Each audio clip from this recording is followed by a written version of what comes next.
আসসালামু আলাইকুম। নাফিস gardening and organic food সেন্টারের পক্ষ থেকে আপনাদেরকে স্বাগতম। আজকে আমি রান্নাঘরের আমাদের কিচেনের অপরিহার্য অংশ হচ্ছে ধনিয়া।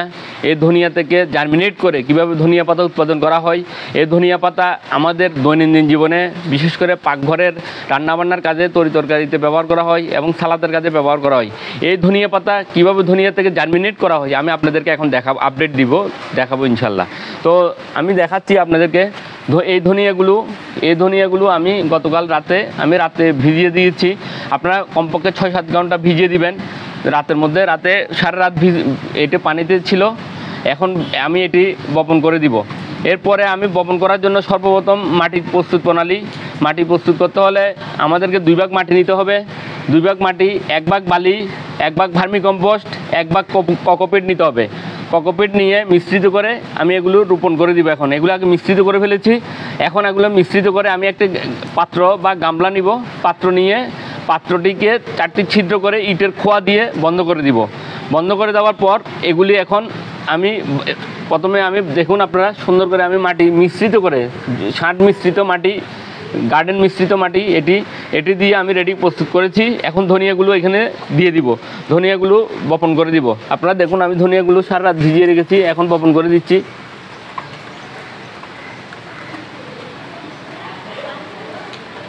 চারিদিকে ছিটিয়ে দিতে হবে আপনাদেরকে, সবগুলো এক জায়গায় দিবেন না আপনারা।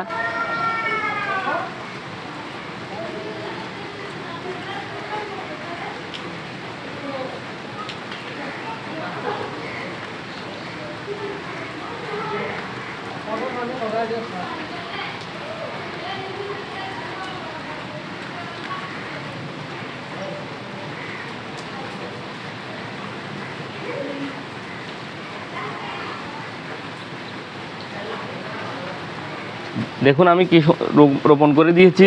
এখন এটির উপর গার্ডেন মিশ্রিত মাটি দিব, যে আমি সার তৈরি করেছি ওগুলো দিয়ে দিব হালকা করে। বেশি দেওয়া যাবে না, হালকা করে দিতে হবে।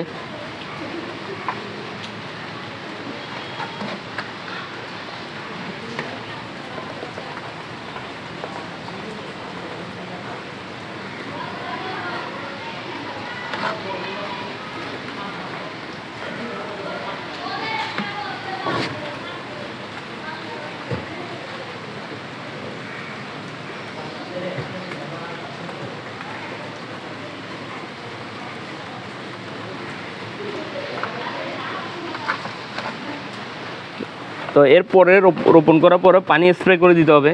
আমি পানি স্প্রে করে দিচ্ছি, একেবারে ভিজিয়ে পানি স্প্রে করে দিতে হবে। ভালো করে পানি স্প্রে করে দিবেন আপনারা, যাতে ধনিয়াগুলো দেখা না যায়। আমার কিছু ধনিয়া দেখা যাচ্ছে আবার, তো আমি আবার একটু গার্ডেন সয়েল দিয়ে দিব। যেহেতু এগুলো পানি দেওয়ার কারণে দেখা যাচ্ছে, আমি কিছুটা গার্ডেন সয়েল দিয়ে দিচ্ছি। আবার গার্ডেন সয়েল দিয়ে দিব। আমি গার্ডেন সয়েল দিয়ে দিচ্ছি, আপনারা দেখুন।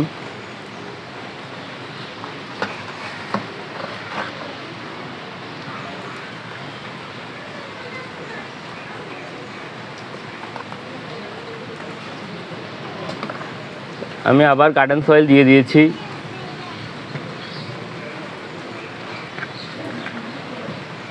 তো এভাবে এগুলো আমি রেখে দেব, পরবর্তী আপডেট দিব।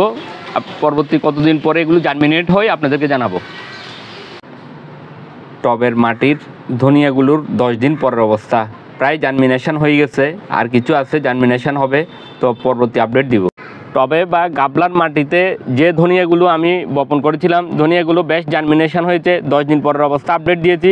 এখন টোটাল 30 দিন পরের অবস্থা, 10 দিন যোগ 20 দিন, মোট 30 দিন পরের অবস্থা। মাশাআল্লাহ দেখুন সবগুলো ম্যাক্সিমাম, কিছু ধনিয়া জার্মিনেশন হয় নাই, আর ম্যাক্সিমাম ধনিয়া জার্মিনেশন হয়েছে।